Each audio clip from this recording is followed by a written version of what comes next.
Hi అండి. Welcome back to just a minute. So, ఈరోజు మనం స్వీట్ కార్న్ చపాతీ చేసుకుందామండి. ఇవి చాలా టేస్ట్‌గా ఉంటాయి. హెల్త్‌కి గూడా చాలా మంచిదనమాట.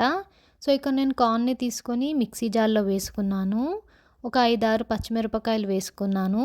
ఇది బాగా మెత్తగా పేస్ట్ పట్టండి. ఇప్పుడు ఈ పేస్ట్‌ని ఒక బౌల్‌లో తీసుకొని ఒక 1 స్పూన్ ఉప్పు, ఒక 1 ½ స్పూన్ కారం, ఒక 1 స్పూన్ అల్లం వెల్లుల్లి పేస్టు, కరివేపాకు, కొత్తిమీర వేసి కొంచెం వాముని కూడా వేయండి. ఇదేసి బాగా కలుపుకోండి అంతా మిక్స్ అయ్యేటట్టుగా. ఇప్పుడు ఇందులో హాఫ్ లెమన్ జ్యూస్ వేయండి.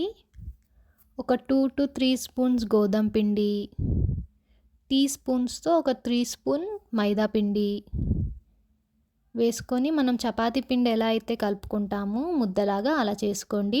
వాటర్ వేయకుండా పెరుగుని వేసి నానబెట్టుకోండి. ఇప్పుడు సేమ్ మనం చపాతీలు అయితే ఎలా చేస్తామో సేమ్ అలానే చేయండి. చాలా టేస్ట్‌గా ఉంటాయండి. తప్పకుండా ట్రై చేసి చూడండి. ఇప్పుడు పెనం మీద వేసి కాల్చుకోండి.